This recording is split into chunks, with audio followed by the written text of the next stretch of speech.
one viewer already, and I'm live. Hey everybody, the Raiders won a game. We expected them to win. They beat the Miami Dolphins in a game that was actually a lot further apart than the final score would indicate, 27-24. It really should have been 27-16, but the Raiders got a little sloppy in the end defensively. The Dolphins got a little just desperate, realizing, hey, we're going to lose this game. And next thing you know, they scored again, and they made it such that they were just a field goal away from putting this thing into overtime and further lengthening out the time between the game, that part of the game, and like the point where I get the chance to talk to my friend Alan Jones, who's my special guest here, about his plan to keep the Warriors in Oakland. Now, Alan, how you doing? I'm doing really good. Nice to have you on. And thank you for having me. Now I know that you stated, first of all, as we wait for our viewers to come in, I know that you have stated that you have are you one of those boycotters? Is that it? Well, the thing is I boycotted before the boycott. Oh. And yeah, and the thing is before they started boycotting, mm-hmm. I was boycotting the 49ers since they left Candlestick. However, the moment the owners voted to move the Raiders to Las Vegas, mm-hmm.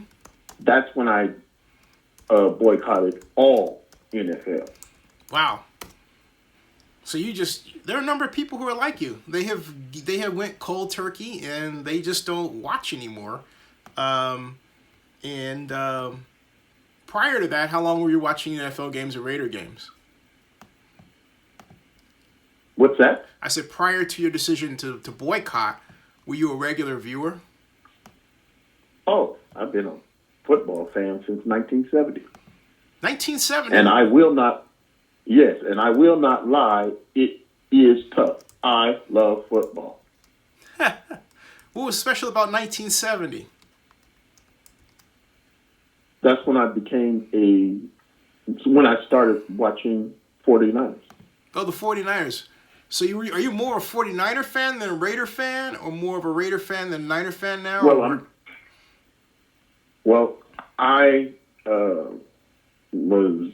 I've been in San Francisco since 1960. Mm-hmm. And I was sitting home one day and I watched a 49er playoff game that was really exciting, and I didn't know nothing about football at the time. Mm-hmm. I was just home alone. And it started from there. And, been a 49er fan ever since. However, I've seen some really great Raider football because I'm also a football fan. Oh, I get you. And so also, I want to welcome my viewers. Jamal Mills, welcome. Barry Lee, hey, nice to have you here. And my condolences if you happen to know anybody out of Sugar Land, Texas, who may have been affected either directly or indirectly from that horrible event there, and praying for the church shooting victims of the First Baptist Church. Horrible event that is just difficult to digest. Alan, I hope you weren't affected by that in any way as well. It was terrible. No, it's so horrible to think that it's happening again and again. I mean, wow. Yeah, it definitely is. Hey, so back to the good news before we can go on. Yep, Dorian, as Dorian calls it right here, Dorian Sandavera says, and hey, Aaron Blaylock, how are you? Says, Raiders DBs are just horrible. Can't cover man, can't cover zone. Tackling tonight was horrible as well. Yeah, but how did you like the way the Raiders offense finally came through and hit, I wouldn't say hit its stride, but Derek Carr was 21 of 30 for 300 yards, one touchdown, one unfortunate interception, but in Marshawn Lynch, untracked. In fact, Marshawn Lynch not only got untracked, but let's see how he did in terms of the rushing. Marshawn Lynch was 14 for 57 yards, 2 touchdowns, including a scintillating 22-yard draw play, And I contend that if Marshawn Lynch had been fed the ball 28 times, we will be talking about Marshawn Lynch, topping the 100-yard barrier. Sadly, it didn't happen. But the bottom line is he obviously did much better than he did before. And the Raiders have studied ways to not only get him the ball, but more effectively. They just need to feed him the ball in much the same way that the Arizona Cardinals feed Adrian Peterson the ball, who had 100, and I believe, if I'm not mistaken, 136 yards today on 37 carries. So, and that was for the Cardinals in their win they basically pounded the 0-9 49ers into the turf. Sorry about that, Alan. But they just pounded them into the turf. So anyway, we've got, and Aaron Blaylock says, I heard something about a Trump tax cut that could hinder the Vegas Stadium. Any info on that? Yes, Mr. Blaylock. In fact, I'm going to direct you right now to a link that you can read, and I ask everybody else to read as well. It is at zenny62.com, and it has to do with how the GOP tax cut is not at all the only thing that the Raiders Stadium, hey, go Warriors, go CSU Rams, how are you? It is not the only thing that the Raiders Las Vegas Stadium has to worry about. And out of respect for my guests, I'm going to give you the short explanation, and I'm going to talk more about it tomorrow night.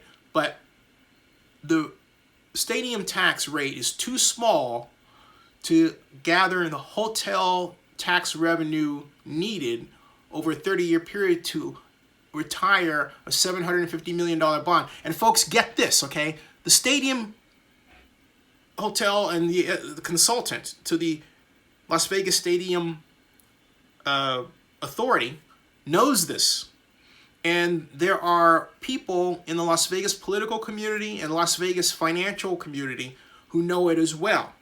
And I was told tonight by a very extremely well-placed source that the consultant who I know, who I cannot name and I won't out of respect for this person, is not arguing my point. In other words, he's not saying I'm wrong anymore. He's not saying, hey, I know that, he's not saying that Zinni is wrong and that the tax rate is too small. He's not arguing the point, folks.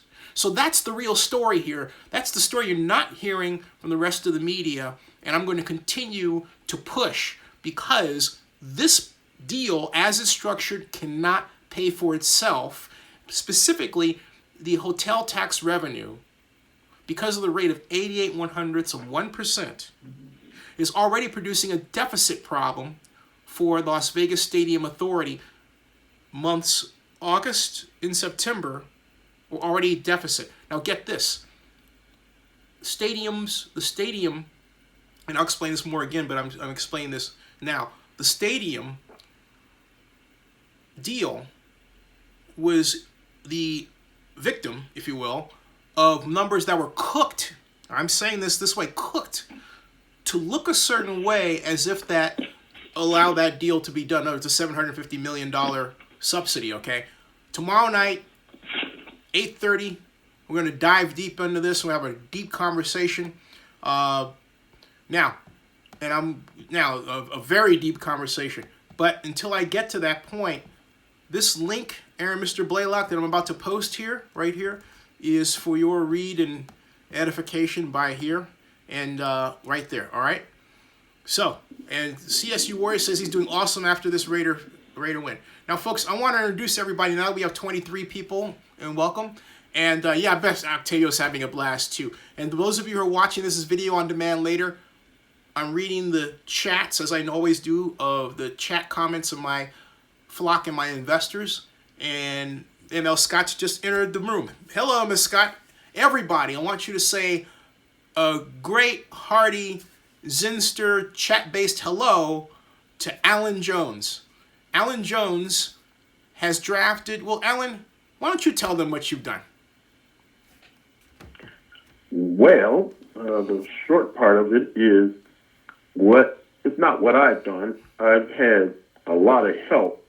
And what it is after the Warriors prevailed in a January court about the environmental impact report on the Warrior Arena. I contacted somebody and I told them this is not over. And we got together and, my first ideal was I wanted to go to the ballot and have a law that says you can't build an arena within a mile of a hospital that has an emergency room.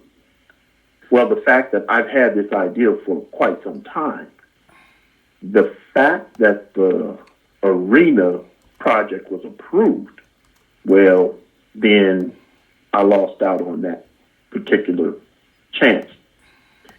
The fact that it's an approved project, you can't take it to the ballot. So brainstorming with people who really have followed this very well, we came up with another idea. Now, the ideal that I wanted was a new commission to overlook this arena project because I knew there was some scam there. But that didn't work out. And so while we were putting together another one, then this person who will not be named came up with a brilliant ideal by just saying this should never happen again. And there should be a law against it. And so it was like a light bulb went off in my head.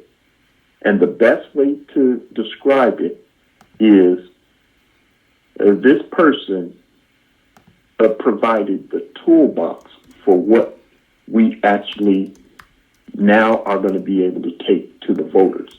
And what I mean by that is the ballot measure that, though I wrote it with a little help, it was not my ideal.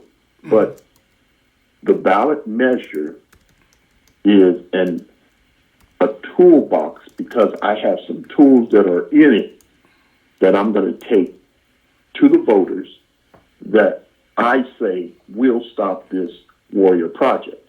Now, a lot of it is based on the fact that I see the issue of the arena, the foundation of this arena is built on political racism.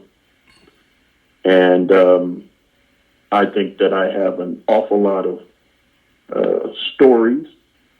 And even after I tell all my stories, there's some other stories that I don't know of. But I'm going to convince the voters that City Hall calls itself one thing, but we're going to pull back the blankets and see what they really are. So let me get this straight. Are you accusing the Warriors of racism? No. I'm confusing San Francisco City Hall of racism. However, I know that J.P. Morgan Chase, who's got their name on the arena, and the NBA both are boasting they don't want to have nothing to do with racism.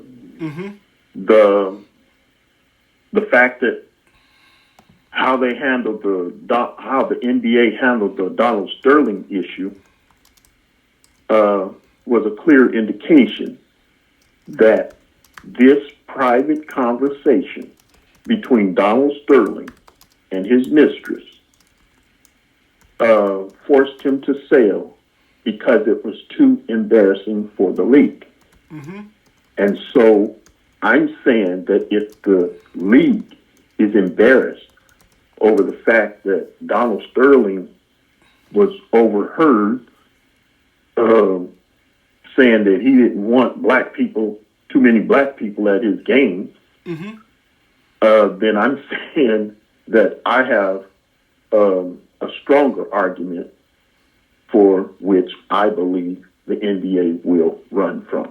Hey, so and the problem is yes, go on. No, I was going to say, go, finish your sentence. The problem the problem is though I've tried to make this point to the NBA by sending them 3 letters, and all of which were ignored, but I know they got them because of something that they did send me.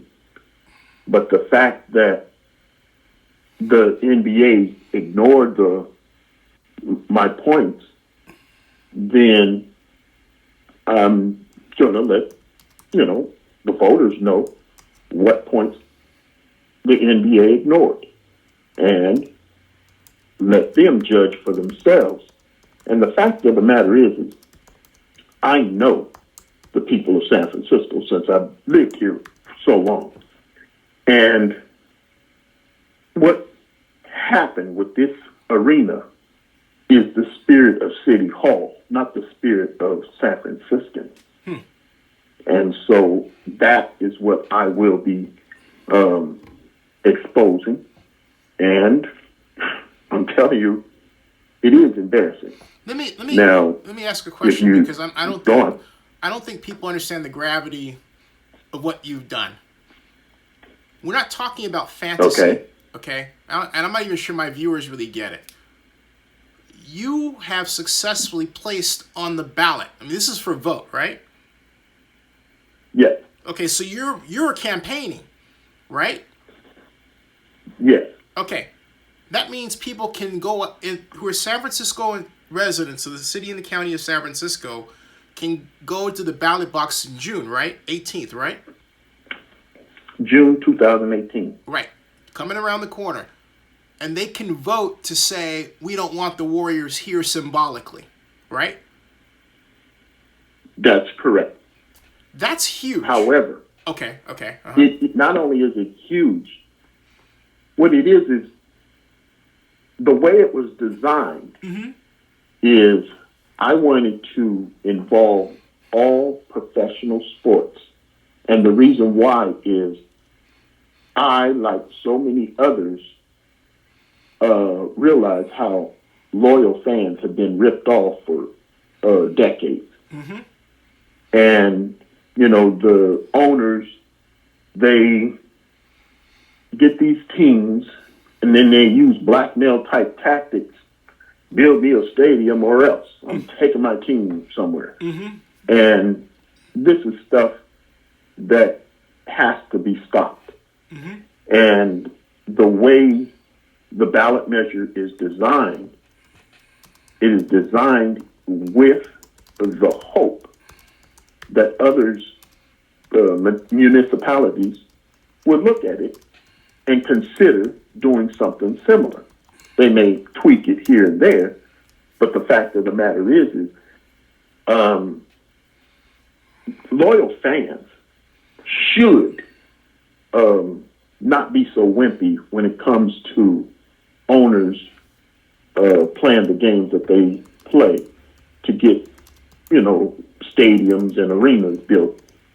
And I think that by giving voters more power, I think it's going to help not only the league, but it's going to put professional sports, or mainly owners of these professional teams, in a position that we better treat these fans better. So if that's the way, if you read it. Right. So if it passes, what would happen? Okay. First of all, this will pass mainly because of the fact that you got the signatures. That's San Francisco are not. Yeah, well, you got the San signatures. You got signatures. Not going to be. Yeah, but San Francisco, we're not a bunch of thieves. And what Ed Lee did is he stole the Warriors. Yes, I know that Joe Lacob and Peter Guber, when they bought the team, they had eyes on San Francisco. But they did not know of the Embarcadero site until Ed Lee sent them a letter. And when the San Francisco Chronicle published a piece saying that Ed Lee was telling them in a conference call that this is his legacy project. Well, think of it this way. A legacy is like a gift. Mm-hmm. How can you give a gift to San Francisco if you stole it from Oakland? Well, so, hey, that's exactly that's what I'm going to be arguing. Hey, Mr. Jones, don't you tell me that this is your legacy. One of my viewers has a question, and I wanted to get away from me. Barry Lee asks, if this is passed, what do you think the NFL, or how do you think the NFL and the NBA will react to it? Well, they'll be scared. And the only thing that I can encourage your viewers is if you read it carefully, read it a few times, it was designed because it says all professional sports. Yes. Because I know all of them do this crap.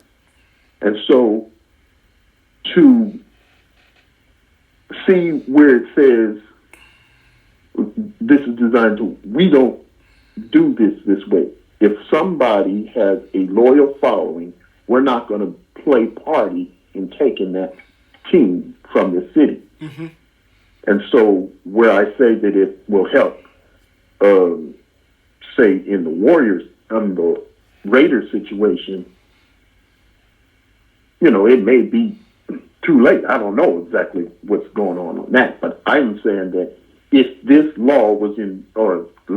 policy was with the people of Vegas, then they would say, no, we're not going to play this game. The bottom line is, if you look at the Raider issue, mm-hmm. and you just think, well, if they're going to stiff Oakland for $200 or $100 million or whatever in their exit, mm-hmm. well, why wouldn't they do it to Vegas? That's kind of already Alan. That's kind of already in the works. Yeah. So the thing is I'll tell a quick story. Mm-hmm. A young man who I used to minister to up at the juvenile hall. Mm-hmm. He was homeless, and the reason why he was homeless was because his mother kicked him out of the house, mm-hmm. and so he was looking to me for a place to stay. Mm-hmm.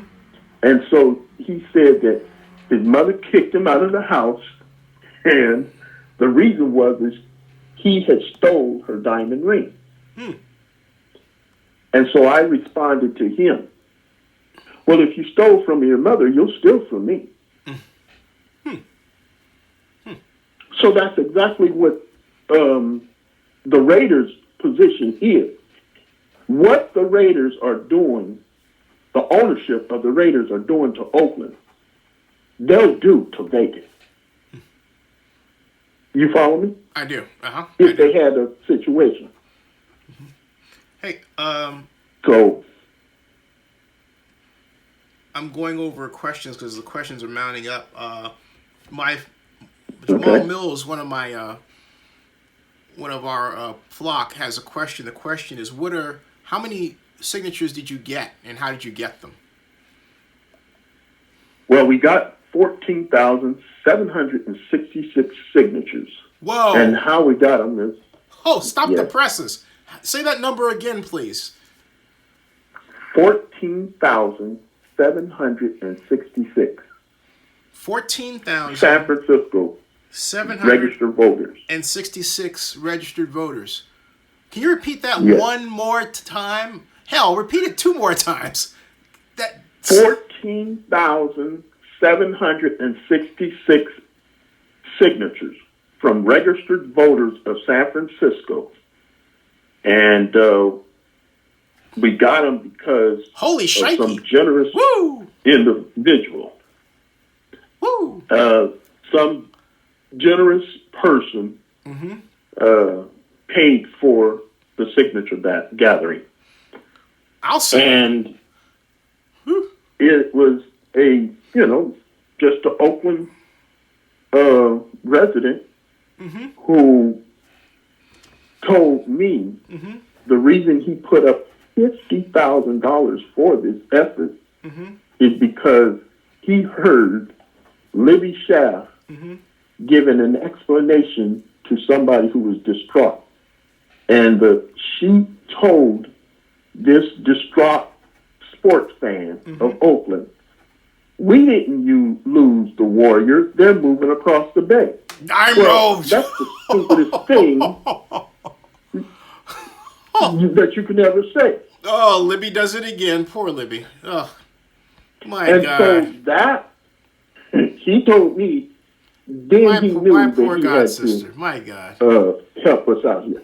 And, so the thing is for him to tell me that, I can't thank the man enough. And eventually he will be revealed. And, it's something that sometimes somebody can say something that is so outlandish, people will jump into action. And that's exactly what happened here. And as far as the people who signed the petition, one of the guys who got hundreds of signatures, he told me, man, I didn't know how mad people were about this. Wow. And so for us to have that many signatures, we have something here, and San Francisco City Hall should be nervous because they're going to be exposed in more ways than one. Now, the fact that common sense tells you not to build an arena next to a hospital, one must go a little step further and say, if the arena was there first, you think UCSF Medical Center would have said, well, let's just put the hospital here. No, because the fact of the matter is you got 18,000 people at an event. Even 41 days, never mind the 225 days that they're planning on having something there, events there. Just those 41 days, nobody in their right mind thinks that there won't be a traffic jam when somebody needs to go to the hospital. Right. It just doesn't make any sense. And not only that, the hospital has a helicopter pad. That is a true indication that people need to get to the hospital fast. And so they put this in mind when there wasn't a talk of an arena. But they knew that this is an important way to get people to the hospital. In other words, in my opinion, UCSF thought of everything possible to be able to meet the needs of their patients. What they did not know, and they could not have known, was the fact that the Warriors were kicked out of the Embarcadero, and so they just decided, well, no, we just want San Francisco. And they found this little old plot of land, and that's another story, too, because it doesn't make any sense. It really doesn't. I can fill in the blank there. Basically, Marc Benioff told Joel Lacob, hey, I've got some land for you, and the land was diagonally across the street from the Children's Hospital that bears his name, specifically UCSF Benioff Hospital. And Marc Benioff is the founder and CEO of Salesforce, and Marc and I go back to when we were both on the Rise Business Network when he was, a struggling entrepreneur. I'm very happy for Marc and his success. He's building the tallest building on the West Coast. But I digress. Right. My point, Right. but here's my question, because Harry Dunn, another one of our viewers, has a good point I think should be raised, because he says that the stadium's already under construction, so how are you going to stop it? And so can you give Mr. Dunn a picture of and the reason why I think it's very important to have that conversation here is first of all, there's more than the groundbreaking already occurred a few years ago. And now there's cranes up. Well, the Warriors groundbreaking, they did have their groundbreaking because I wasn't invited. But the whole point is, I was one of the people that actually worked. January. Right. I worked with the Mission Bay Alliance. It wasn't a few years ago, you're right. But my point is that it did happen. And what I'm saying is that now you have cranes that are, I think, somewhere in the excess of 260 feet high that are building around there. And it's clearly something going on. So give my viewers and now and others who watch this on demand a picture of how this all fits in with the Warriors building this structure as we speak. Okay. Now, they have this webcam, Chase Center.com or right, something like that. Right. And I've been out at the site. I've never seen so many cranes on one project. Mm-hmm. And when I say that I'm going to stop this arena, I'm saying that the racism that I will be talking about is that embarrassing. And I'm saying that J.P. Morgan Chase, they bought two banks in the early 1900s. They had nothing to do with slavery, J.P. Morgan Chase, when they purchased them. Mm-hmm. But the banks that they bought, they were using as collateral slaves for property. And so when J.P. Morgan Chase found out what they bought, and it was revealed to them 100 years later, they were so embarrassed, they offered up $5 million scholarships to black kids, and they apologized. Now, in my personal opinion, J.P. Morgan Chase didn't owe black people anything as far as that particular deal is concerned. Mm-hmm. But they were so moved by, their own ethics that they said, well, we got to do something about it. And so this is what they've done, and they continue to do it.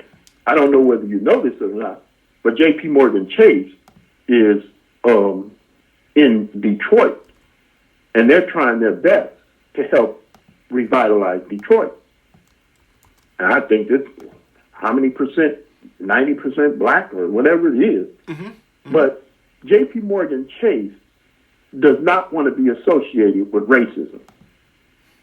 And I'm saying that the stories, and I'll tell a few if you want, the stories that I have to tell are so embarrassing that San Francisco should be ashamed of itself.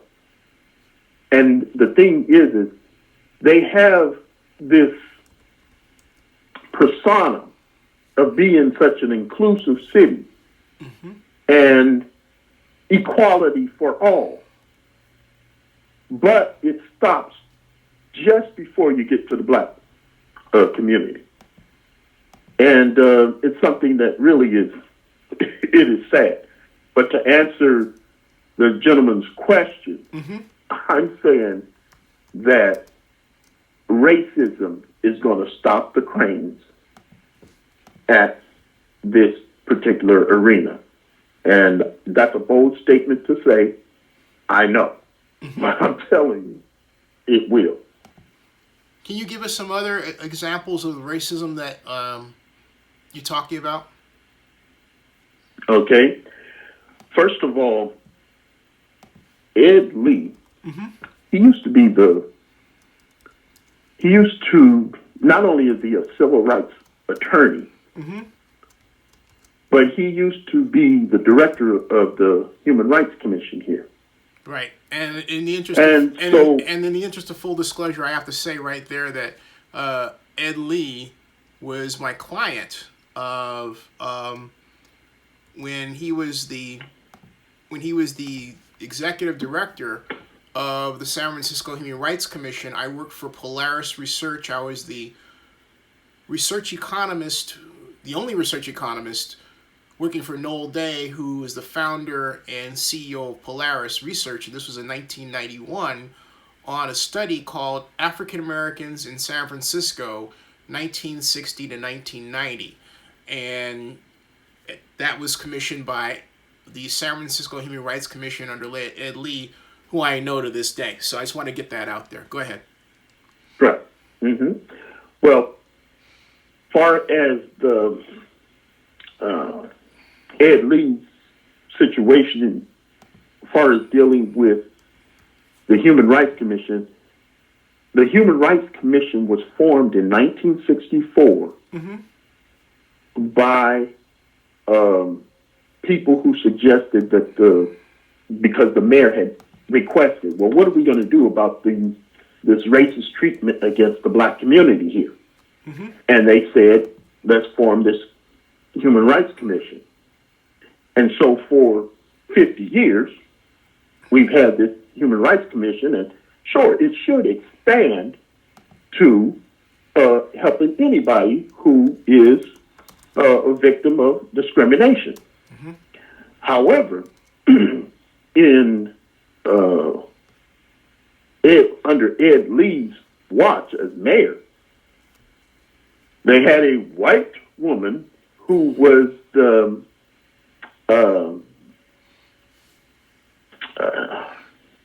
director of the commission, and she was sued by a black staffer.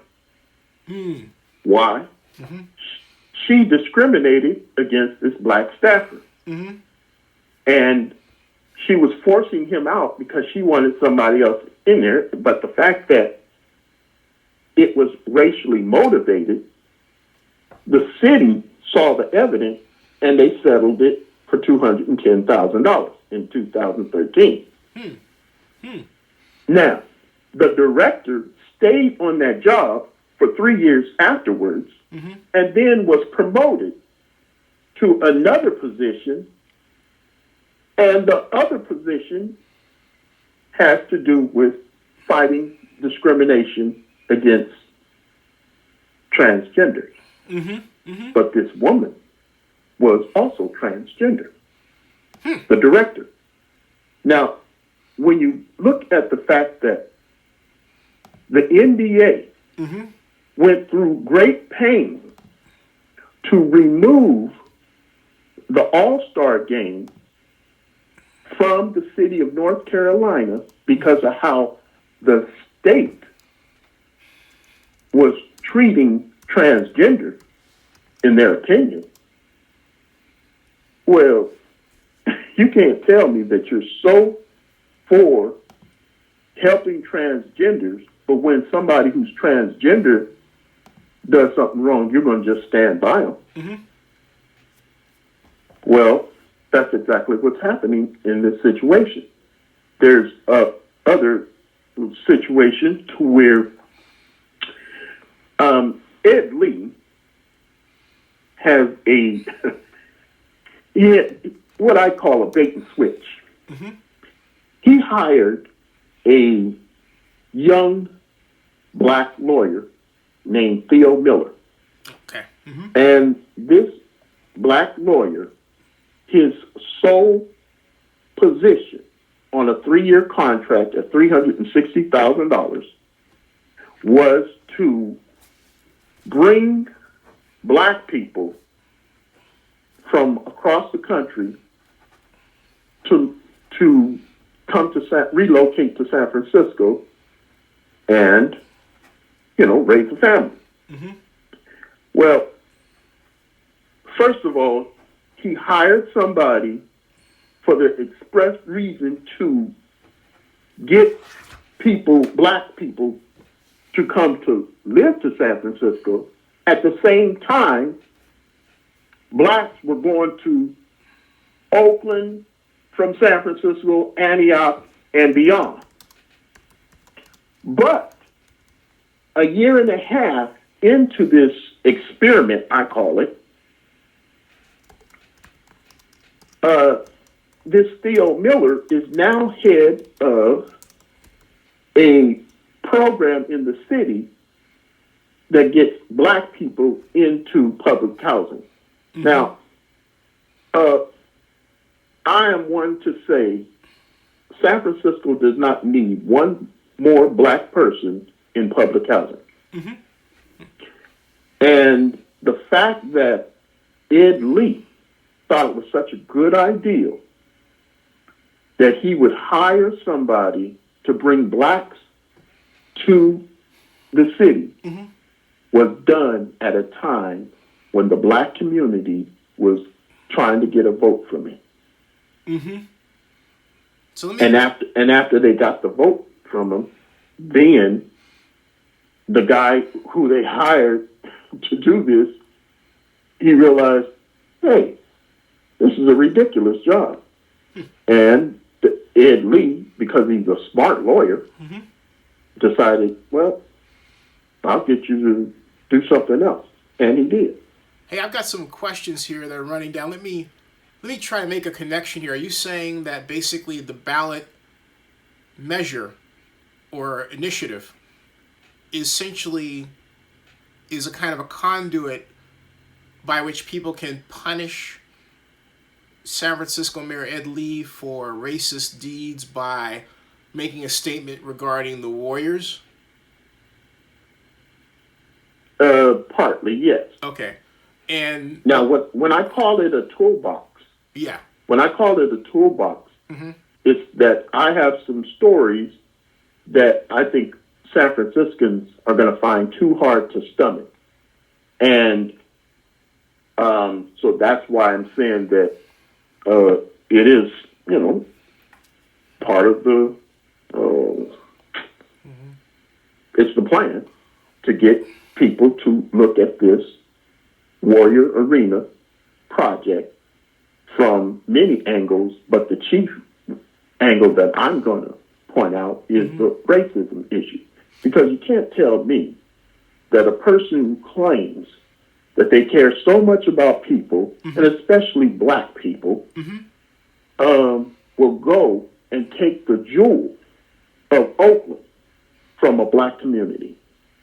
No, that's very much like a powerful punch in the eye statement, to which I have to ask this question from my one of my main moderators, Barry Lee. Barry Lee asks, have you received a call from anyone within the city of San Francisco or from the NBA? And also the other follow-up question is, have the Warriors, to your knowledge, made a statement about this at this point? Because it's new, meaning it's just, 2 weeks, mm-hmm. I myself, I'm waiting. The issue is these people are just probably going to hope that I die before June 5th. No, don't say that. Don't say that. No, well, wait a minute. Alan, there are too many crazy things happening today. Don't say stuff like that. Yeah, bro, that's all right. I'm all right. God has been looking after me. So, but the fact that nobody from the NBA, nobody from City Hall is touching this issue, I'm more concerned at the fact that the main media mm-hmm. Doesn't want to touch it because it's that embarrassing. Because I've shared with the you say media. Well, I got to stop you there because you said main media, but you got to write up in the Chronicle. Did you see how long it was? Well, I saw how long. Well, actually, it was substantial. I mean, it wasn't one paragraph. It was several. Well, what I'm saying here is, I mean, I think, but here's the thing. Well, I'm sure that they're going to. But Alan, I got to say one thing, okay? First of all, it wasn't in a one, and I don't mean to be over talking my guest. I don't normally do that. I just want to make a point. In a 140 character universe, you got something like 70 times that. So, yeah, you have to admit that, yeah, a lot of people don't read print like they used to, and this video is going to get out there and be the next device that communicates, where you're coming from.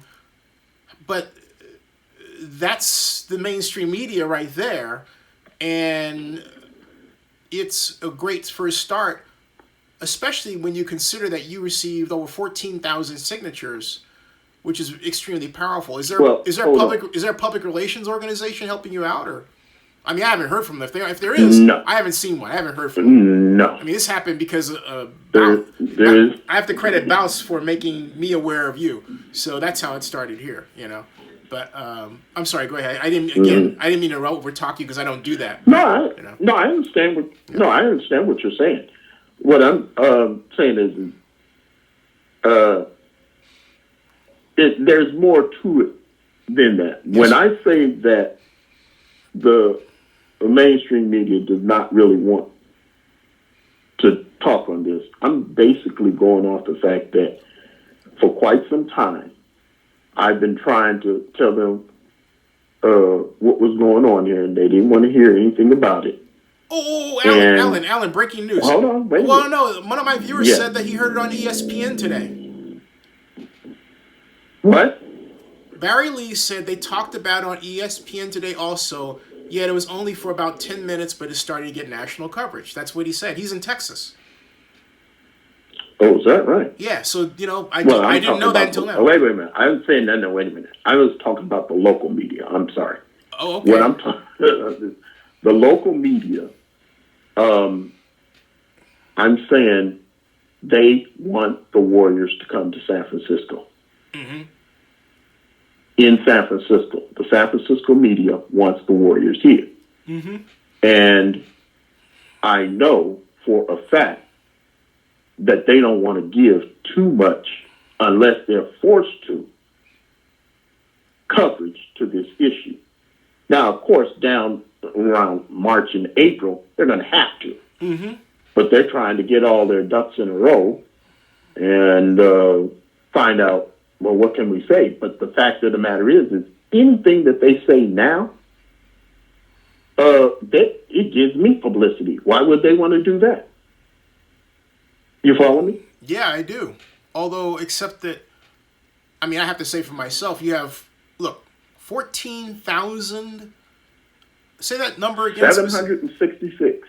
14,766 signatures. 766. Yeah, and I have to remind you that just because you had someone pay $50,000 to pay for those signatures to be done, doesn't mean you would have been successful in getting those signatures.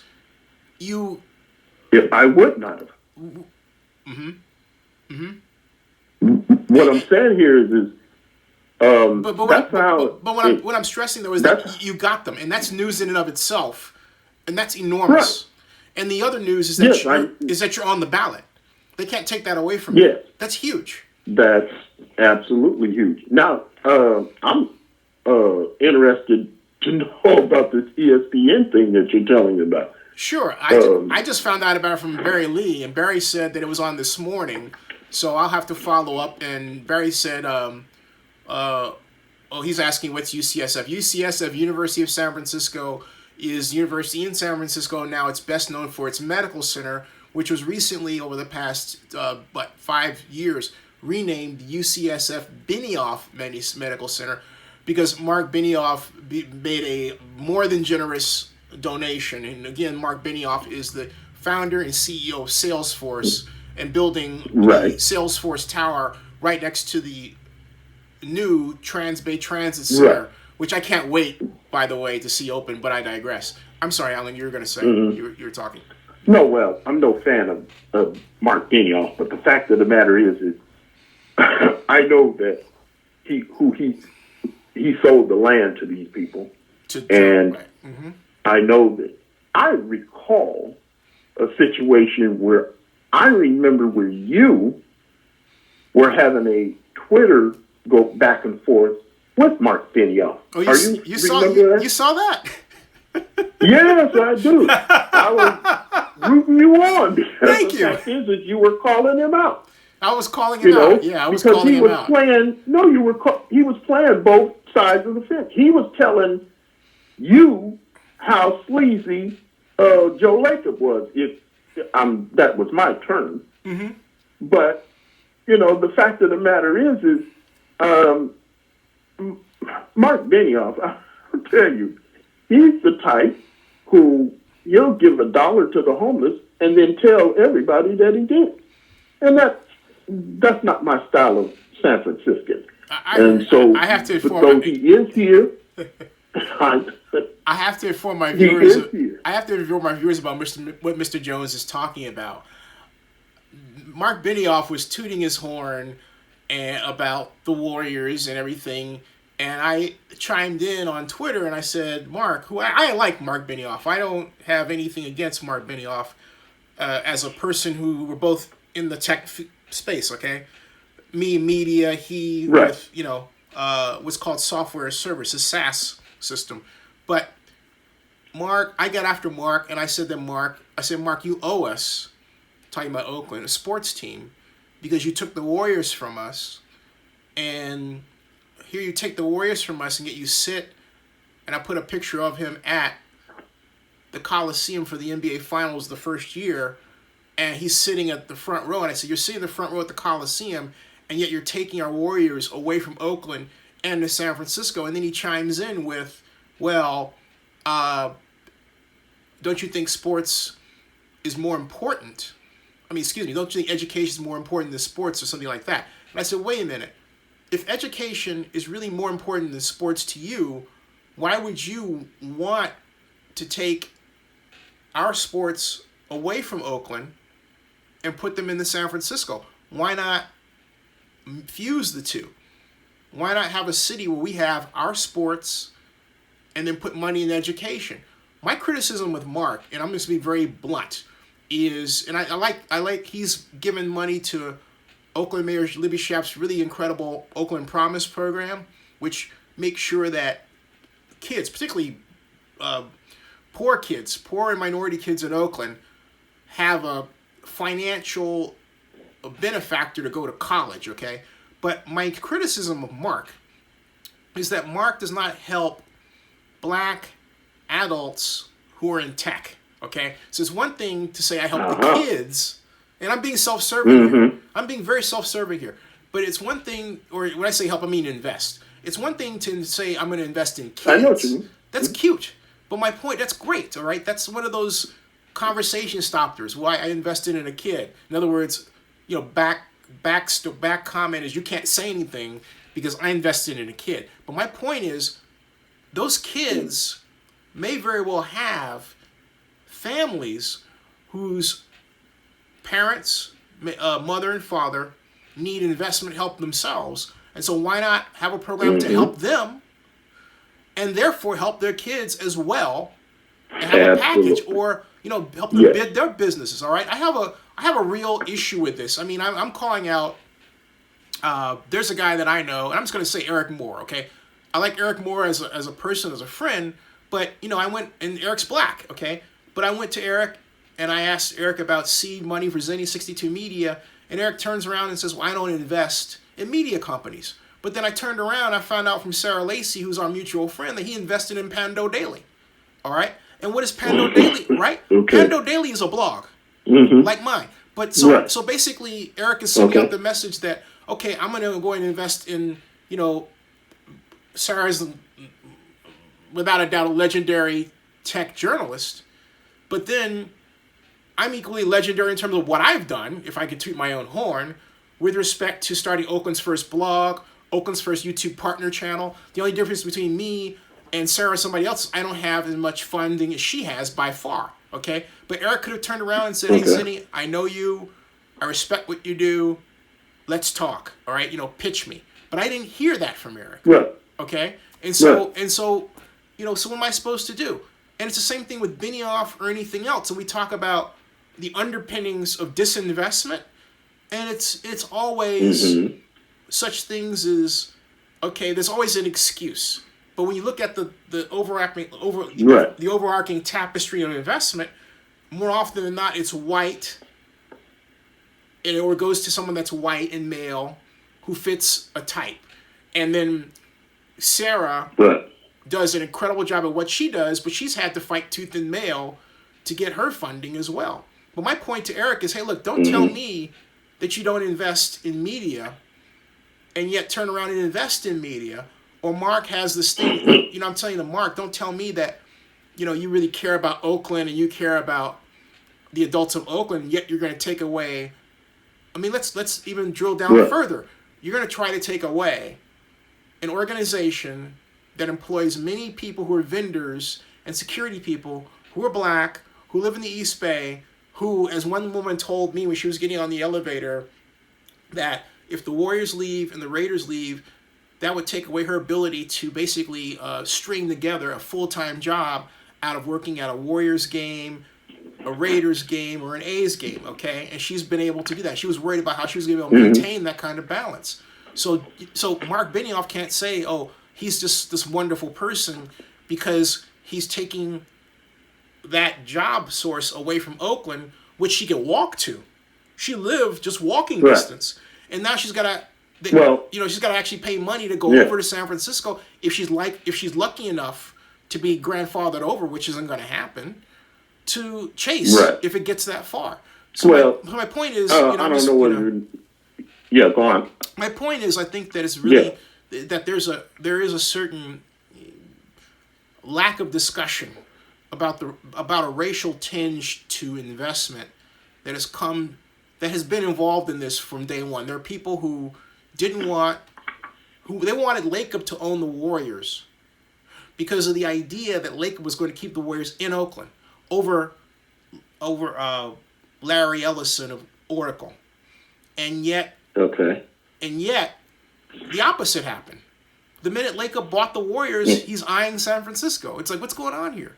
I went to now. Yeah, I was going to say, let me just make this point. Now, I went to what the media, because you talk about the San Francisco media wanting the Warriors in San Francisco, and you're right. I went to a 2012 event, which the media mistook for a groundbreaking, when the Warriors wanted to put their new arena at Pier 32. Remember that? And okay. And you had the media asking all these softball press questions, and then there's you truly asking Joe Lacob what he would think of the Oakland suing him, which I really thought was going to happen until Oakland Mayor Gene Kwan told me at the Alex B. Toklas Pride Day breakfast, which I don't care what orientation you are, if you want to be involved in Bay Area politics, you got to go to that breakfast. Okay, period. If you're not at that breakfast, you're not involved in politics. That's just the way it goes in the Bay Area, okay? It's just the way it goes. So I met Rick Welts. I'm with my friend and Beth Schnitzer. I say it like that because I love her to death.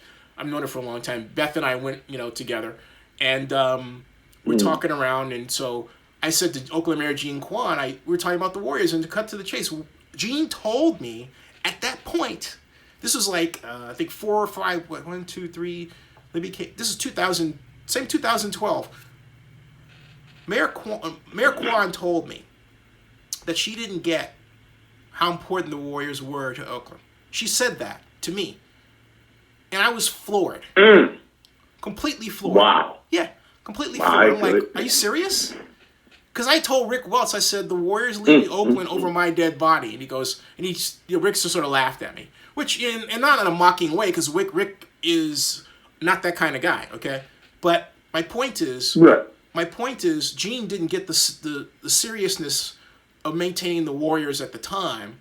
And Libby, God love her, has her own compromises because the consulting firm that she signed up with for politics also has, if I'm not mistaken, Ed Lee as a client, and a good friend of mine, gubernatorial candidate Gavin Newsom, as another client. So she's more. I mean, you could make an argument that Libby is a quasi San Francisco politician. as the mayor of Oakland. I agree. Okay. So I just want to fill in those blanks for everybody. All right. Yeah. Well, as far as the Pier 30, 32 things, right? When the Warriors announced that they were going to move to San Francisco, and Ed Lee, wanted to give them this property on the water. The first thing that they did, the first document that they signed was an agreement to employ blacks on the construction. That was the first thing they did. Well, then they were kicked out of there because of, what's his name? Former mayor, can't remember his name. Starts with an A, I guess. Art Agnes and his team.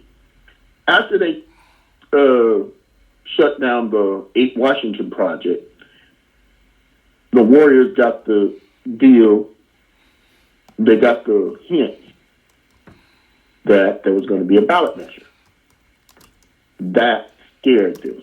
So they went over to 16th and 3rd, which is the Mission Bay site. At that site, they promised jobs to minorities. And I just read last week or something like that, the training program that they started, J.P. Morgan put up $150,000 for this training program for some people to work on the site. 41 original people participated in that first class. At the first meeting, they said, we're not guaranteeing you a job on this Warrior project. And that cost them a few, and then it whittled down to 33 individuals in the class.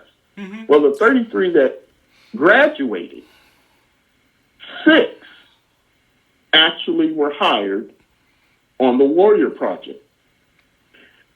So my point is, you take the Warriors from Oakland, the black community of Oakland, and I think that it easily employs hundreds of people in Oakland. Mm-hmm. And then you bring them over to San Francisco with the promise that blacks are going to be in a position to help build this new arena. And in this training program, you get 6 people, and not all of them are black.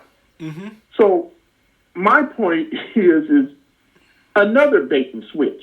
If you go onto the Chase Center website, you will see a class of people being trained. There must be 35 people on this video, and they're all black. Mm-hmm. But none of them were hired. None? And so the thing is, 6. And the video, it features a Hispanic guy. And he was the one. I think 3 of them are black. Mm-hmm. But the fact of the matter is for you to have this video and you're parading around all of these black faces on a Chase Center website of look what we're doing for black folks. Mm-hmm. And then when you peel it back, you ain't done nothing. And they're not going to get away with it because I have the video in my possession to where when it comes time, put up or shut up, then people are going to say, oh, well, we're doing more.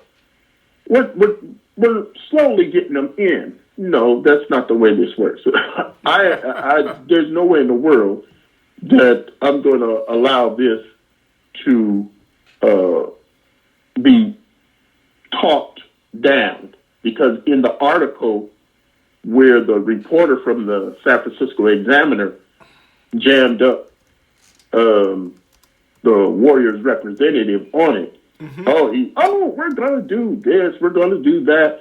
But there are always a bunch of promises. And I'm saying I'm tired of the promises. And I'm saying that there is no way in the world that I'm going to let up when it comes down to getting City Hall to answer what's in my ballot measure on this issue.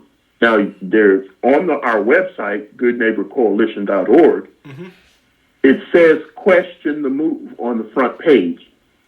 And there's 7 questions there.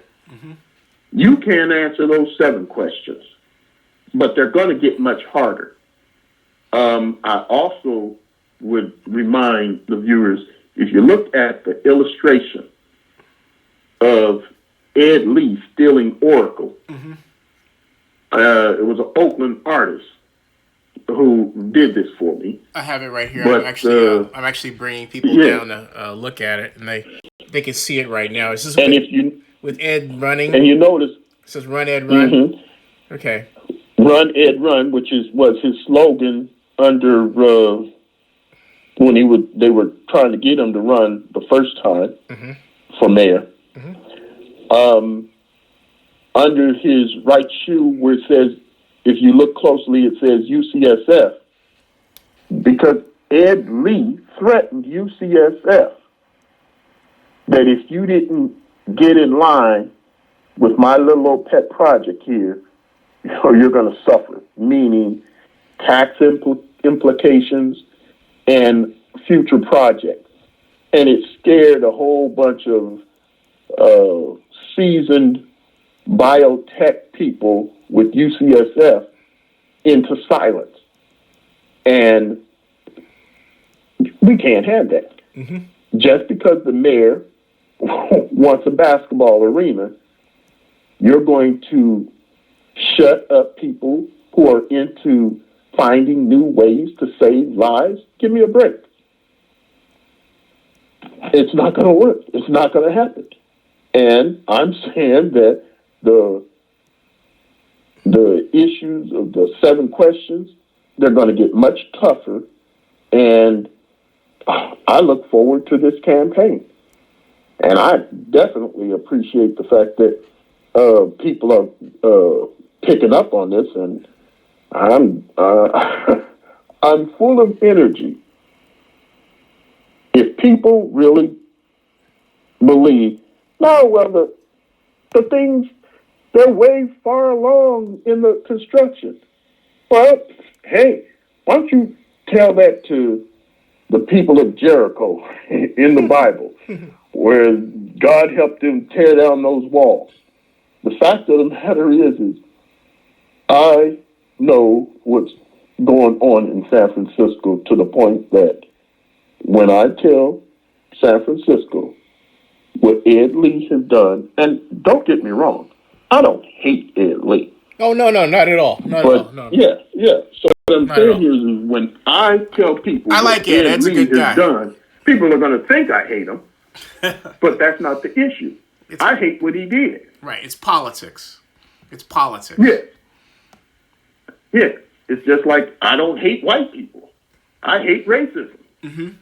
And so the people who I have to say this, people are going to, say, you're playing the race card. Well, you can't use that one on me. I have no fear in playing the race card. My explanation is I didn't shuffle the cards, I didn't cut the cards, and I certainly was not allowed to deal the cards. I'm merely playing the racist hand that City Hall, San Francisco, dealt me. Hey, so let me ask you, because I like to have you back on, but I'm also mindful of the time, because it's 1:01 here, and it's 10:01 there. And we've been on, I think, for about an hour. But let me ask you, first of all, my viewers have seen the campaign website, and which is the goodneighborcoalition.org, right? And, yes. And is there going to be a campaign headquarters? Are you the chairperson? If someone wants to donate to the effort, I've seen they can go to the site. what's the next steps for this effort now that you've achieved a gargantuanly huge milestone? What's the next step? Mm-hmm. Well, we'd like to raise money, and one of the things that, if you look at the website and you look at that illustration, I would like to put up a billboard of that illustration in San Francisco, and that's going to cost. And anybody who goes to the website and presses on the donate button will contribute to that. We do have other deals, but the fact of the matter is we're raising money, and we're going to just do whatever we can to get more publicity on the situation. We realize the season.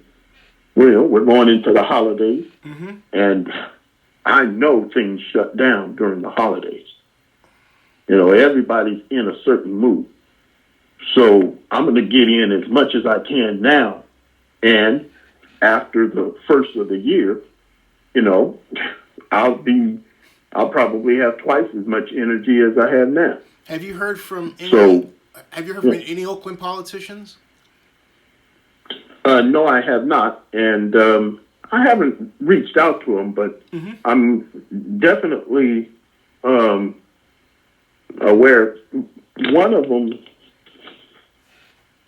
Abel Guillen, Abel Guillen, yeah, Oakland District Two Council member, yeah. Yeah, he has logged on to our Facebook page and made comments. Oh. But, I haven't really heard, much from any of the politicians. But they'll hear from me. But what kind of? But that's news unto itself. What kind of comments did Mr. Councilman Guillen leave? And you said at your basically a thumbs up type thing. I don't remember reading them because it was a while ago. But you said it was before we had the signatures. But you have your Facebook page listed here, right? Or do you? Wait a minute. Yes. It is Good Neighbor Coalition. Okay, events. Yes. There's events, volunteer, and donate. It's called the Good Neighbor Coalition, Keep the Warriors in Oakland. About. I see the about, but I don't see the Facebook page. Just as a friendly piece of advice, it would be a good idea to have your social media buttons at the top of the page there.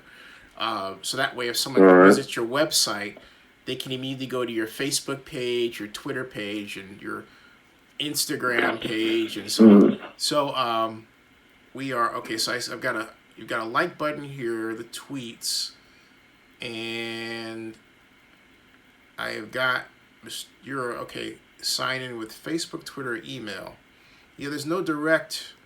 Wow, there's no direct. What is your Facebook page called? I'll find it that way, because there's not a direct. Good Neighbor Coalition. Okay, go. Good Neighbor Coalition. All right. Good Neighbor Coalition. All right. Good. All right. Neighbor. Excuse me. Neighbor Coalition. Facebook. I'm typing that in upper. Let's see here. There are a lot of Good Neighbor Coalitions here, so that's in. Oh, right. Well, how about Good Neighbor Coalition San Francisco? I don't. SF.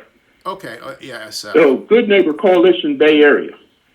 I found it. I got it. All right. I didn't go to Facebook to search for it. I searched for it through Google, and then found it. I could have easily went to Facebook, I suppose, but that's beside the point because I found it. Bay Area is this. Yeah, and this is Good Neighbor Coalition, San Francisco. Let's see. Well, or Bay Area. Oh, Bay Area. Oh, wait a minute. Okay, I've got. Well, this is. You know what? This is sadly an older form of Good Neighbor Coalition. SF. Let's see. Maybe say Warriors. Yeah, I found that out after we named. There are a lot of Good Neighbor Coalitions. Yeah, Good Neighbor Coalition Bay Area. But see, now I found the one that matters, folks. This is the one. Okay, this is the Facebook page that matters. This says the Warriors play here in Oakland The Warriors do not play here, pointing into San Francisco. Good Neighbor Coalition or Good Neighbor 21. Why did you choose the Good Neighbor 21? I'm curious. Well, as far as the 21 is concerned, my birthday, the day is 21.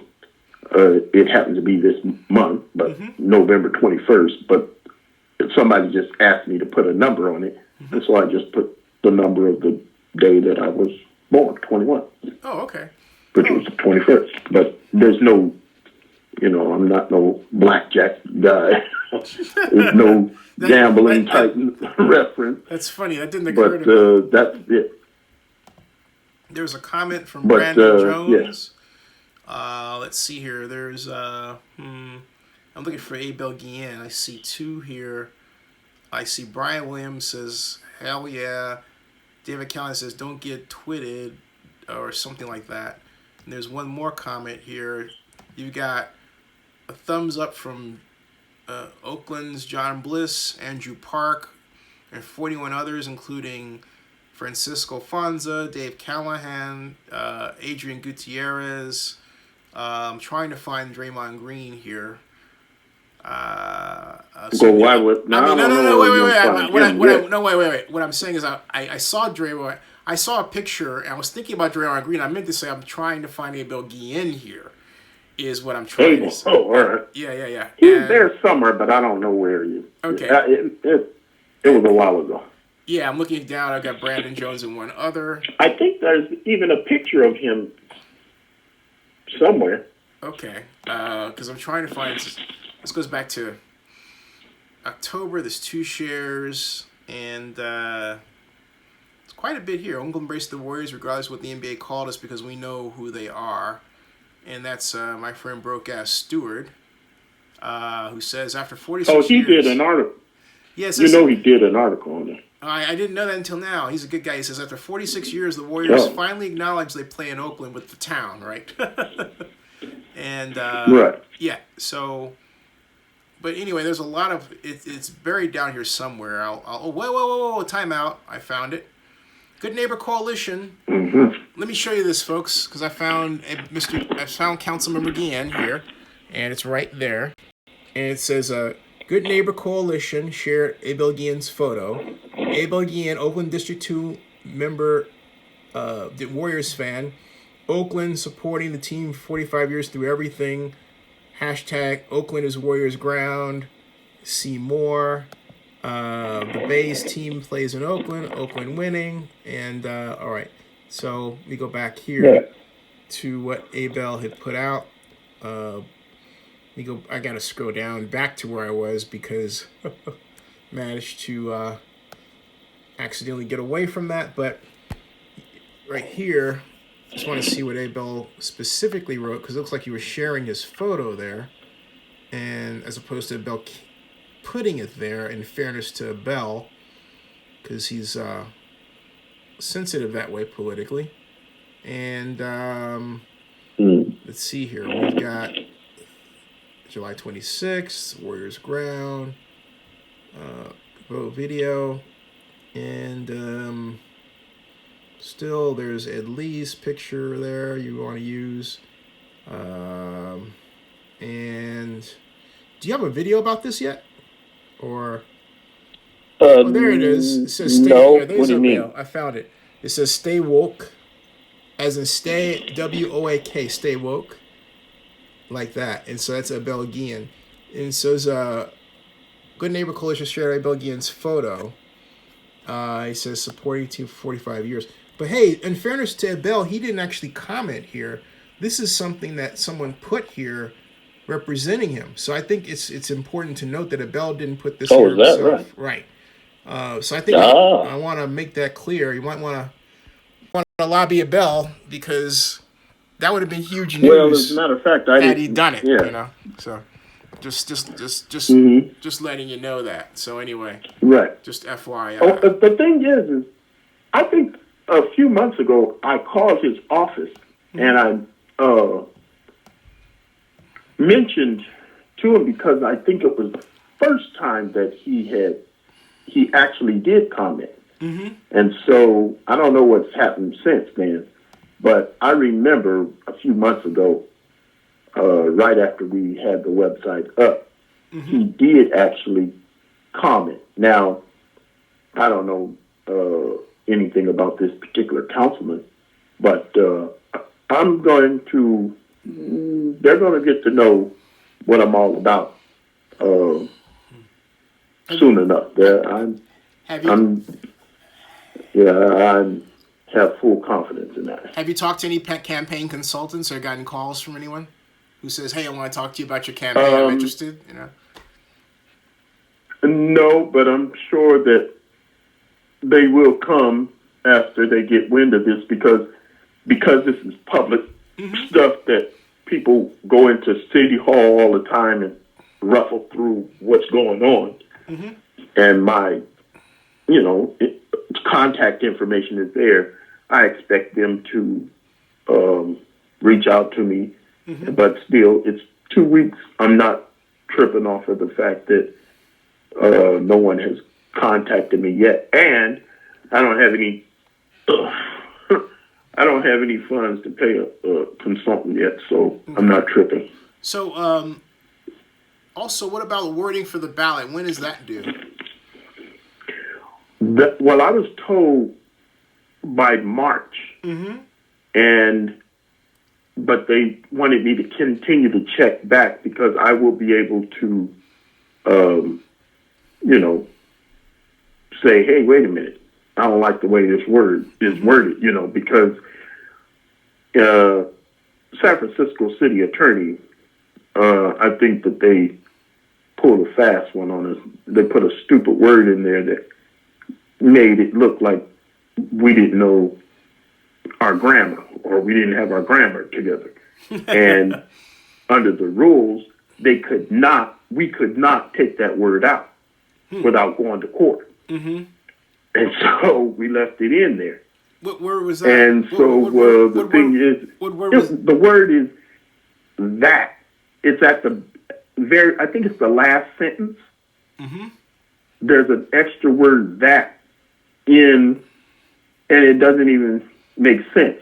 And the fact that some city attorney put it in there, I may be paranoid, but I'm suspicious. No, it's good. No, you should always be. Look, you should always be paranoid in San Francisco politics. If somebody put that in, or if some city attorney put that in there, you should find out who it was, and also find out if they're a Warrior season ticket holder. That would tell you a lot. So right. Well, the thing is I do know that. I should clarify. We had another. One could be a Warrior. We had another ballot. I want to clarify. I want to clarify. One can be a Warrior season ticket holder. One can be a Warrior season ticket holder, and for what Alan is doing as much as against. So let me clear that up. All right. I'm sorry, Alan. Go ahead. No, right. Yeah, but no, I'm suspicious of anything coming out of City Hall. But I will say one thing. San Francisco Department of Elections are excellent. These people, they helped me as if it was their own personal project. Is that right? And I can't thank them enough. I'm telling you, these people were not only on the ball, they even let me slide when I messed up. And so it was, I know as much as I criticize San Francisco City Hall, I definitely appreciate my entire experience going to the Department of Elections. Well, and I was down there a lot, and I called them a lot. Say that one more time, because you don't often hear someone heap praise on a city bureaucratic department. Say that one more time about the San Francisco Department of Elections. All right, the San Francisco Department of Elections treated me royally. From the very first time that I went in there, they let me know where I did something wrong, and they could have charged me an extra $200 to get it right. They didn't.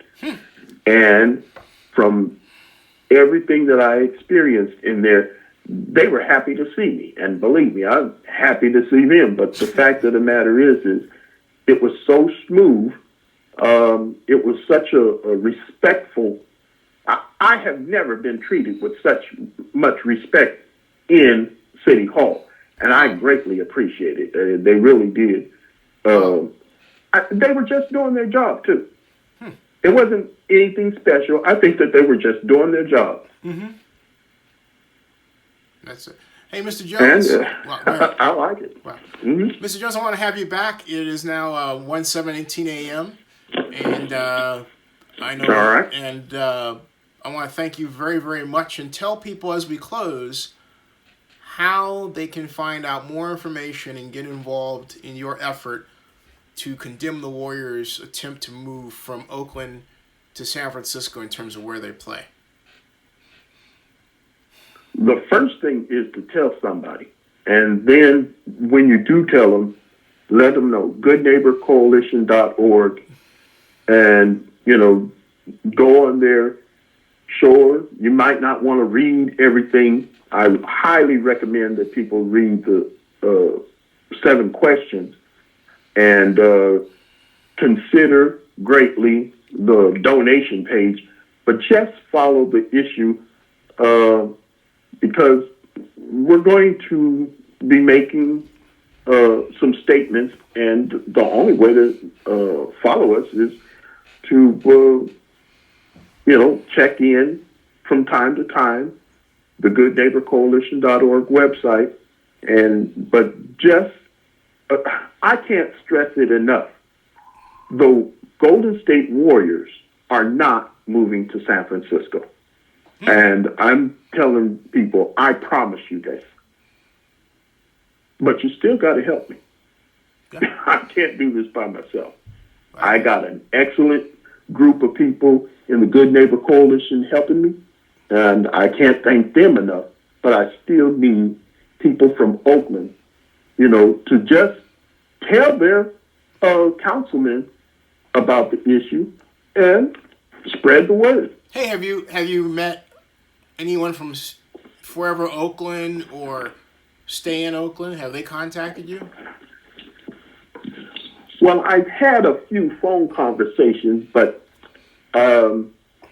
and I'm very interested in knowing what the people Forever Oakland and many of those groups are doing as far as the Raider issue is concerned. Mm-hmm. I'm keeping my eye on them, and I just hope that they see that I'm doing something for Oakland from the San Francisco side, and it's out of love and respect for Oakland. I tell people San Francisco is my favorite city, Oakland is my second favorite city, and I don't like what my favorite city is doing to my second favorite city. There you go. Mr. Jones, all right.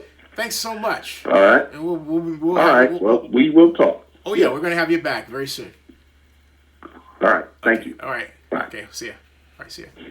Hey, folks, that was Alan Jones, and I would like to get your reaction to what you've heard thus far, and then tomorrow I'll focus my entire time on talking about this issue regarding the fact that the Las Vegas Stadium Hotel tax rate is too small to capture the necessary revenue to pay off a $750 million bond issue that would produce a $750 million subsidy that would go to pay for part of stadium construction. All right, so with that, we've got, let's see here, number of people. Thank you all for this, and as Damien said, you're speaking with Alan Jones finally.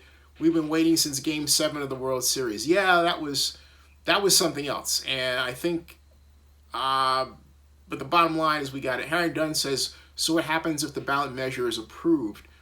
Right now, I'm going to take an entirely different slant, if you will, on what Mr. Jones said. If the ballot measure is approved in June, it basically sends a signal to any other group that may want to file a lawsuit against the Warriors to do so.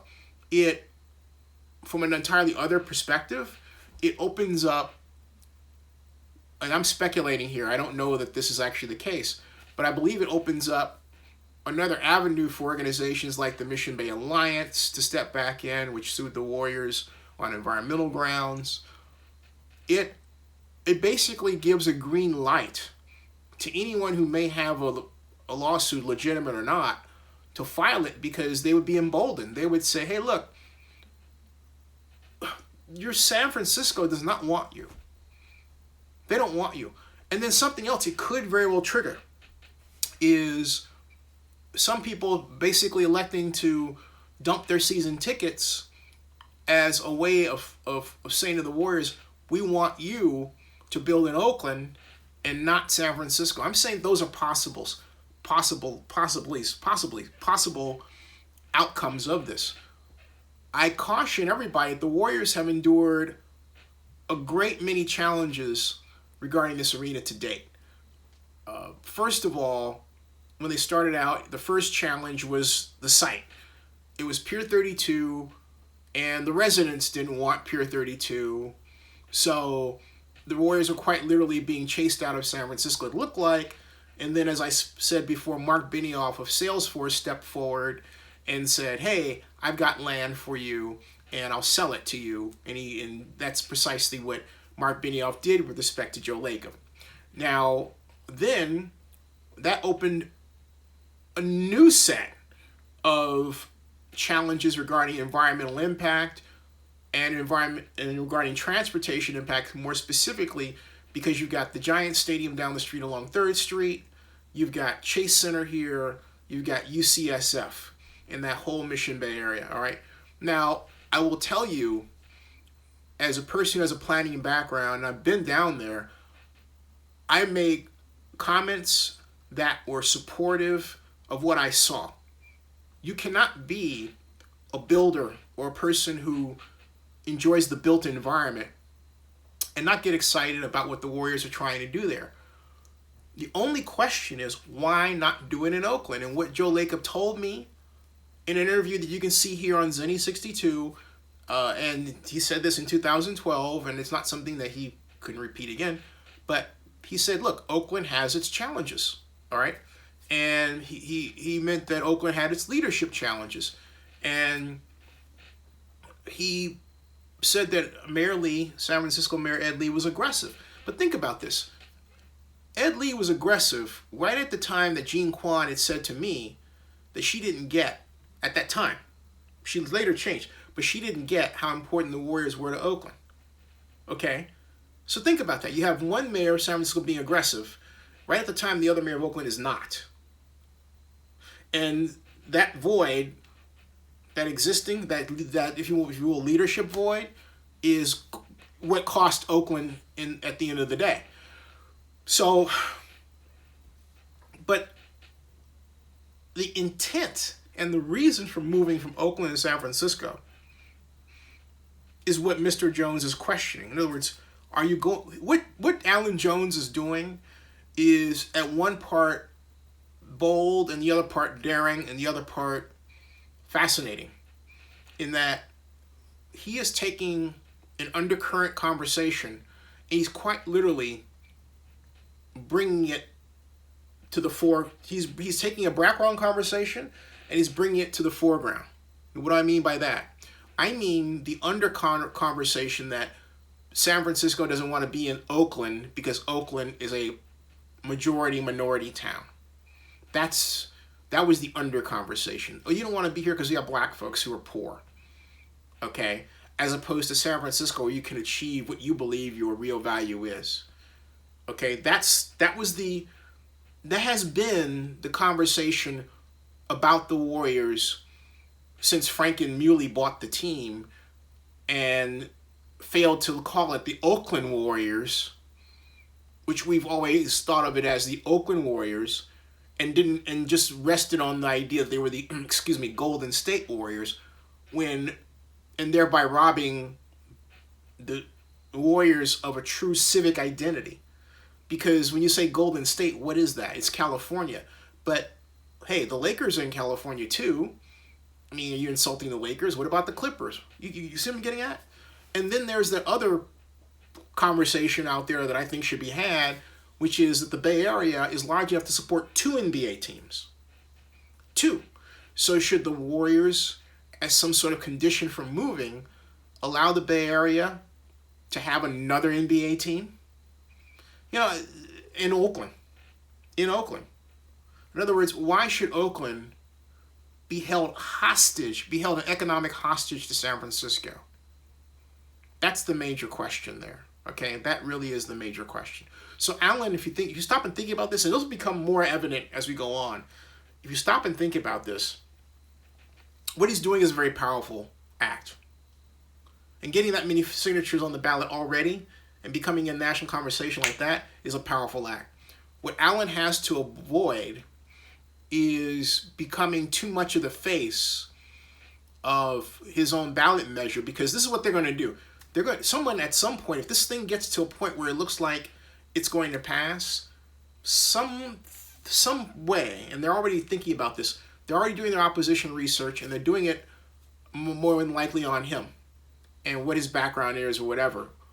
And someone will put something out there at some point that tries to, in some way, make him look bad.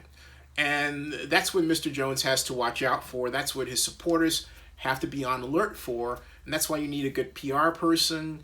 That's why you need a great social media campaign. And that's why you need fervent people behind you who basically out tweeting and making great content about your effort and keeping the focus where it should be, okay? Because as I see it, the main problem here is that and Big April put it right here, one of my viewers, Big April said it right here, and Rick Rice put it very well, Oakland always gets the shaft. And that's really, and Rick Rice, I'm glad you said that, because that's really where the conversation should be focused. It shouldn't be focused on a person. It should be focused on how Oakland gets treated in the Bay Area context of things. And Big April said Oakland has to fight back, and I'm quoting here, for a change, because we don't. And I don't know if you all were there, how many of you were there. I think Big April, I think you were there when Mayor Schaaf made her speech, which you can see in the live stream here at Zenny62.com if you type Oakland Town Hall Rally for Raiders, okay? You can hear the speech, but in it she says in so many words that the Warriors are going to Oakland and thankfully they're staying here, and there are people who booed. Because as was the case for the gentleman that wrote the gentleman or woman, I don't know if it's a male or female, who wrote the $50,000 check to help Mr. Jones out, who did so because that person was upset that Mayor Schaaf basically was willing to say the Warriors are gone, all right? They didn't want to hear their leaders say the Warriors are gone. They want officials who are going to fight for Oakland. So this is I can see this conversation spilling over into the Oakland mayor's race. Are you fighting for Oakland? What's your position on this? So because of the fact that this is kind of hard to forecast where it's going to go, I think it makes the whole ballot measure that much more dangerous with respect to the Warriors' objectives. Harry Dunn says, Oakland politicians don't have the backbone to fight, too worried about personal agenda lobbyists from San Francisco. Yeah, and so Jordan Littlefield says politicians are always worried about lobbyists. And Big Apple says Punker Rule 222 speaks the truth, who said the minute Warriors and Raiders become good, they want to leave. Yeah, doesn't it seem that? Jordan Littlefield says Kings should just move to San Francisco and Warriors should stay in Oakland, but the Kings have a brand new arena in Sacramento. Why would they want to give that up? Which doesn't make any sense there. So, all right, so here we go with that. All right, folks, it is now 1:30 in the morning, and I'll be back tomorrow. And James McClendon says, Zinster, did you hear about new legislation repealing the $100+ million for relocation? You're talking about the, are you talking about the GOP tax plan? Because that hasn't been, you said new legislation. So I don't want to react and say, Mr. McClendon, you're not wrong, because you may be talking about something that, or chatting about something that I don't know about. So can you give me some light on what you're saying before we sign out. Just would like to see that. I'm waiting. So viewers, you may wonder what I'm talking about. This is what I'm referring to. Okay, it's right here. Take a look. All right. It says, Zinster, did you hear about the new legislation law repealing that $700+ million for relocation? That. And I need to understand what you're talking about, because that's what law? I mean, where? I mean, so I don't. What law? The AFL says if Oakland let their two best teams leave, we should call Oakland San Francisco light. Right. Or Brooklyn, which I hate. I hate the term Brooklyn. Now, getting back to McClendon's point, I haven't heard anything like that. Okay, so no, there's nothing like that at all. If you're talking about the GOP tax plan, the GOP tax plan has not passed. Okay, so I think you're wrong there in how you're looking at that. The GOP tax plan is a proposal that mentions the NFL, but I'm explaining to you that anyone who mentions the GOP tax plan as being the one thing that, no, I see Mr. McClendon, yeah, that's wrong. The journal, the Review Journal, you got to read that correctly, okay? That's wrong. That's a plan that hasn't passed yet. It's not set in stone. We've got another month, so I would not place my hope on it. The simple fact of the matter is, and I'm telling you this, and I've said it before tonight, and I want you to pay attention to this before I sign off. Las Vegas politicians, the people in Las Vegas municipal finance community know that the tax rate, the stadium hotel tax rate, is too small to be able to gain money to retire a $750 million bond issue which hasn't been let yet. Nothing's been done yet. Okay? And the person that was among the principal consultants who designed it is not arguing that point. First he was, and sent me a rather terse email, and I like them very much, so I'm not going to blast his name out there. But the word is on the street in Las Vegas that this deal can't work. I'm repeating that to you right now. Forget your tax plan, forget your Trump, forget all this stuff. The word on the street in Las Vegas right now is that the deal can't work because the tax rate for the hotel tax is too small. And that's why they're already having deficits. Okay? Something that I said was going to happen last year. All right? And I said that again this year. You understand? That's where we're at, okay? Everybody acts. I mean, I don't. You get that, Harry? Okay. I'm not into mentioning personalities and that may be representing somebody else on here, so I'm not going to do that. That's beside the point. Do you understand what I am telling you? Again, do you understand what I am telling you? Okay? And I'm saying that to viewers out there. I'm going to repeat it. The word on the street among Las Vegas politicians and Nevada, and the person and persons who are involved in this project, including the person who developed the stadium tax rate, the persons, know, and they are not arguing, that the stadium tax rate is too small to gain the necessary revenue to retire a $750 million bond issue to pay or help pay for stadium construction. That means the deal cannot be done.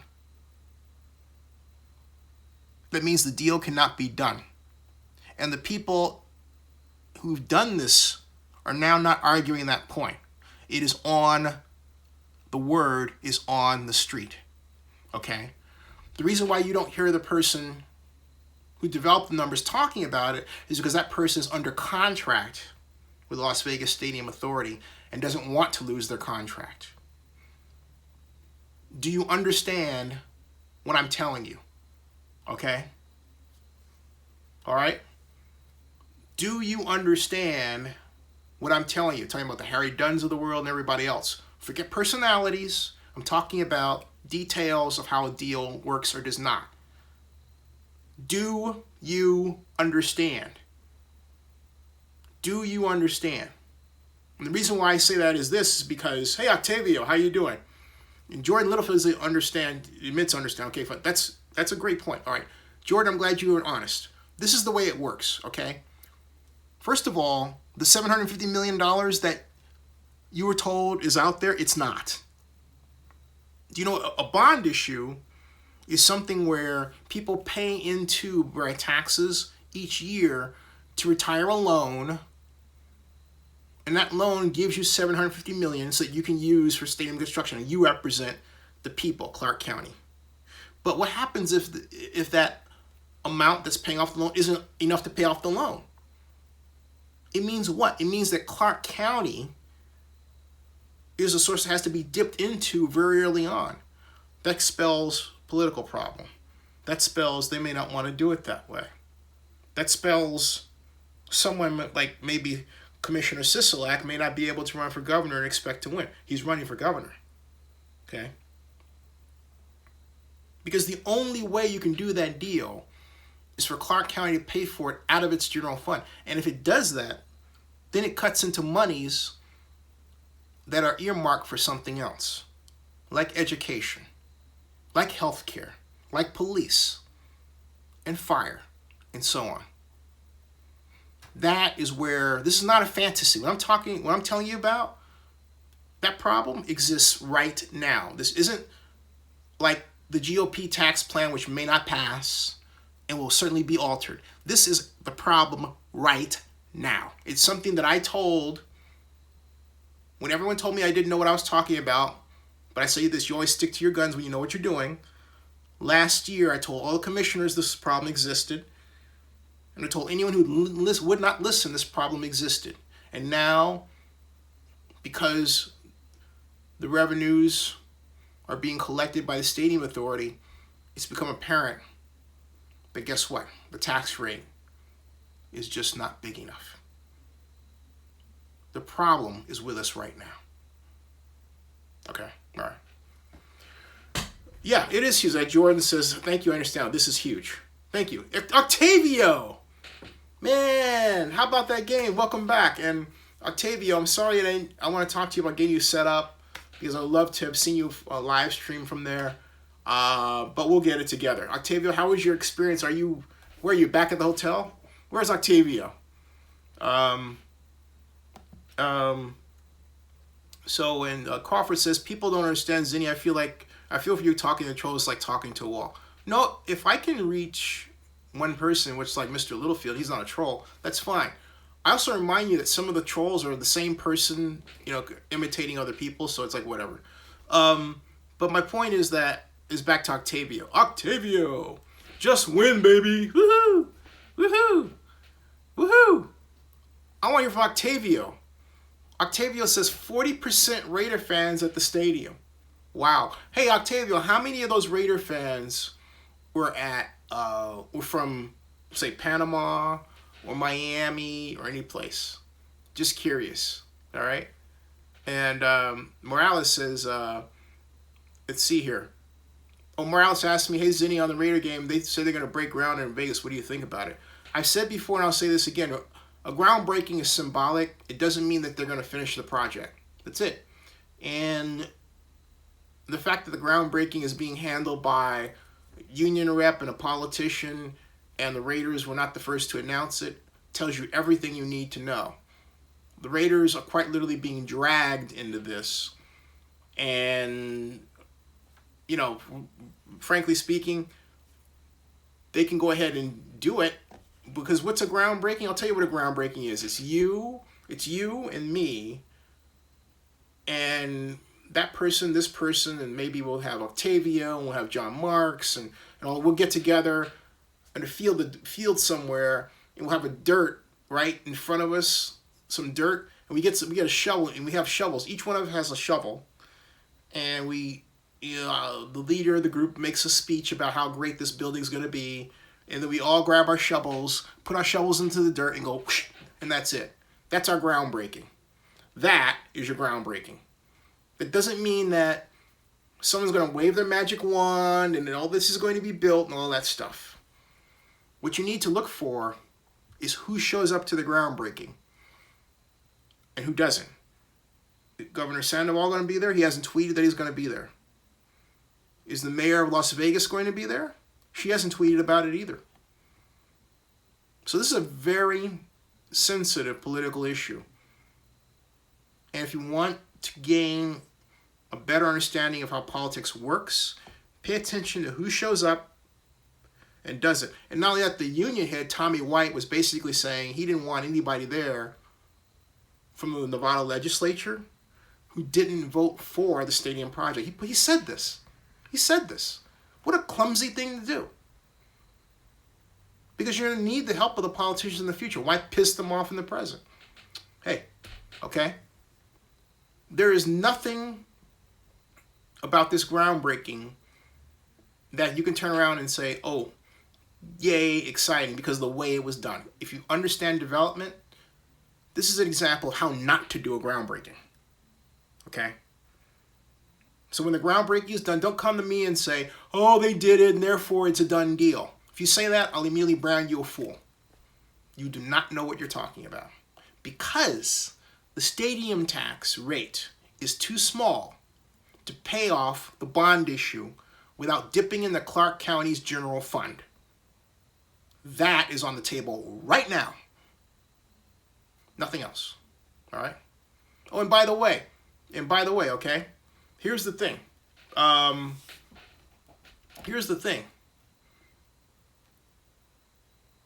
Something else, all right? That when the groundbreaking ceremony happens, the media that's out there, the people that are going to go to it, they want to be part of the party, and they're not going to piss off anybody, so they're not going to ask any hard questions. Okay? At all. Because that's the state of media today. There you go. So, if you like great media, what do? Like Harry Dunn, what do? You invest in Zenny 62. It's not a matter of not believing that anybody else is involved. It's a matter of investing in Zenny 62 media to make sure that our prowess in this area is maintained. That's what you do, okay? That's what you do. So with that, I say, invest. Okay? There is your answer, Mr. Dunn. You invest in good media. It tells you the truth. All right. It is, so, yeah, thank you, Mr. David. David says, hey, Mr. Z, good win, Raiders. It was a good win. It says, it seems to me that you are on top of your reports as regards the Vegas venture. Keep up the good work. Thank you very much. Thank you. And Eric Young says, mainstream media is so sickening. And I think, media has a value, regardless of whether it's mainstream or not.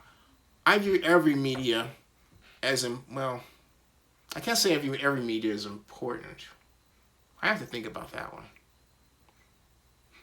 But my point is that I view tech media as extremely important.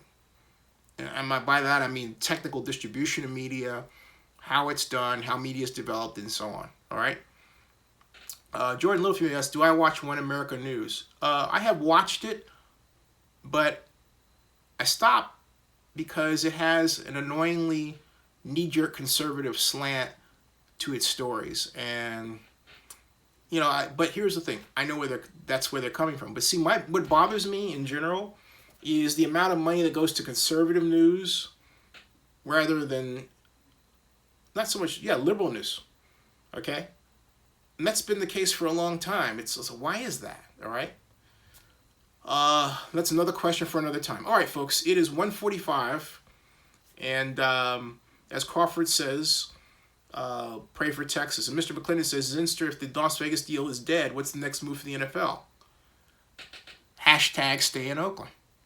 Hashtag build in Oakland. You had to ask. Good night, everybody. Good night, everybody. See you tomorrow. And we'll talk more about this Vegas thing. I'll see you guys later, all right? You got it. Thank you. I'll see you all. And another awful shooting, but as Joseph Binsman says, Pray for everybody in Texas. And we've got to get these infernal things off the street, talking about these AR-15s. See you guys later. Peace out. Later. Thank you.